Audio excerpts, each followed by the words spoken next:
if we were to go into a bit more detail about these rule makers, these rule breakers, are they compatible in a small organization like a marriage, I guess? It's like I'm married. Well, I have to say, I'm only N of one, but I've been married 31 years, and we are pretty different in tight, loose mindsets, and we still are able to make it work.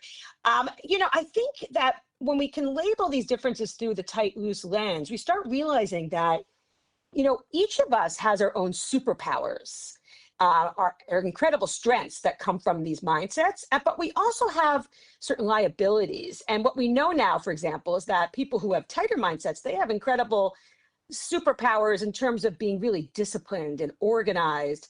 They're really dependable, reliable. You can really count on them. And they're also super careful and thorough when they make decisions. So they have their own set of superpowers. Those among us that are more a loose mindset have our own superpowers that are different. People who lean loose tend to be more creative, spontaneous, and very flexible. They can pivot easily. They can adapt to change without missing a beat. But what's so fascinating, and here's where it gets kind of interesting, is that one's superpowers are another person's liabilities and vice versa. And so it's like really incredible, interesting to see that like my superpowers are Todd's liabilities and vice versa. So for example, people with tight mindsets sometimes can be overly critical of themselves or other people. And they might have a little bit of difficulty like when routines change, when things kind of pivot and they have to like really adapt to something new. And they might be a little less comfortable with creative, unstructured thinking. Those things are really the superpowers of loose mindsets. But on the flip side, people with mindsets have their own struggles. They can be really disorganized, unpredictable, a little bit impulsive. They might miss details or struggle with some follow through. And that's the precise superpowers that people with type mindsets have. So, if it's really important, is to understand first and foremost, what is your mindset? Take the quiz. You could just Google it up, michellegelfand.com, and take the tight loose mindset quiz and start kind of reflecting on your own background. Like, why might your mindset make sense, for your life? And that way you can first and foremost have a lot of self-understanding and empathy and even celebrate your strengths. I think a lot of times people are taught that something's wrong with their mindset. So let's first kind of break out what are the superpowers we have. And then we can start thinking about, okay, the people around us, why might they score differently? Like get them to take the quiz. And then start thinking about why might their score be adaptive to their own circumstances. And then what is even more powerful, I would say, is that then we can get to the really incredible, basically, idea that we can negotiate these differences. We can actually, in our households, once we label these differences and we understand they're both important mindsets, they capitalize or maximize on different criteria, then we can start negotiating in the household. And we've done that a lot, actually, in our household, I could say, over the years. Can people jump from one to the other, though? Because I would have always thought, if you had asked me, that I was a rule maker, that I most of the time do things in a very set way. I have a young Mm, daughter and I'm teaching her probably, I would say disciplinary, I would say is quite a strong yeah. method of what I do. However, see when it comes to a dishwasher, I'll stick stuff in with food on it. I will stick it the wrong way round. I will Yeah. not be bothered at all. So is that just Yeah. laziness on my No, no, part? no. Actually, I think it's a really important point you're raising because, even when I say people lean tight or lean loose, we all have the ability to deploy the opposite code. And in fact, on unimportant matters, people who are relatively tight in other domains might kind of be a little looser in those domains. And in fact, that's a healthy thing. We call this ambidexterity, having tight, loose ambidexterity. That means that you have the ability to, loosen and tighten depending on the situation. And in fact, you can think about, different domains. Are you tight at home, tight at work, on vacation? Some people are pretty consistent across situations, but others really try to create balance in their life. They do what I call flexing, and they try to insert a little bit of tightness in their mindset or vice versa, and that makes for actually a much more interesting life. What I heard there, Michelle, is that I am almost like superhuman. Well, I think that what you're able to look at your life and say, hey, some domains are not that important to me. The dishwasher is one of them. The same thing here. Like, no matter how much Todd tries to train me up on that dishwasher, it's just not that important to me. So when we negotiate, that's really going to be his domain now. Like he has jurisdiction, let's say, over the dishwasher. But we might also trade off on other domains. And in fact, in our household, we have two girls also. They're in their 20s. And they will, they know this terminology very well, tight and loose. And we sat down with them. We said, hey, guys, we're going to kind of think through what domains in our household should be tight and which domains can be loose. And we might need to change that up depending on their ages over time. We might have to switch that up when they're teenagers versus when they're really young kids.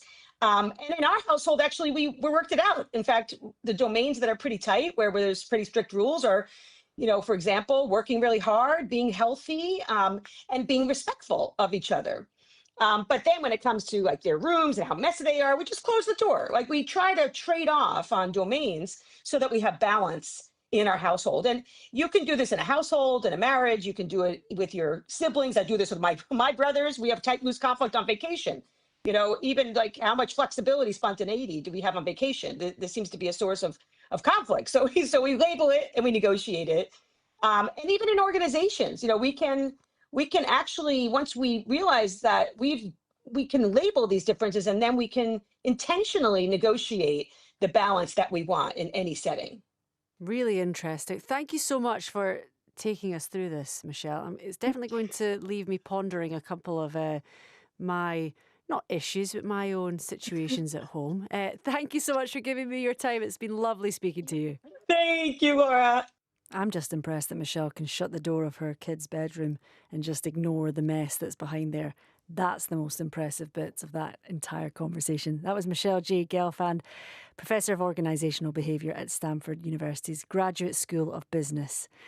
Thank you very much to Michelle. The time is 4:18. The Voice of the UK. This is BBC Radio 5 Live. Time for an update on the news headlines. Andrew Mountbatten-Windsor has been released under investigation following his arrest yesterday on suspicion of misconduct in public office. In a statement issued after the arrest of his brother, the King said the law must take its course.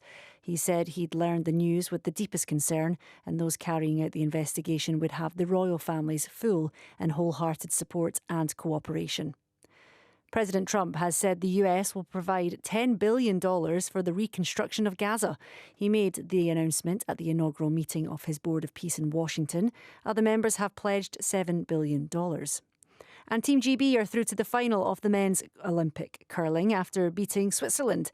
The game went down to the final stone, which was delivered by the Swiss.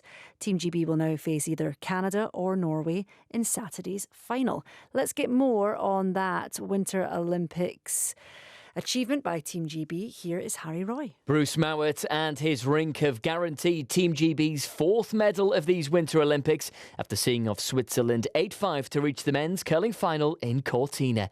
The reigning world champions will face Canada in Saturday's final, looking to upgrade the silver medal they won 4 years ago in Beijing.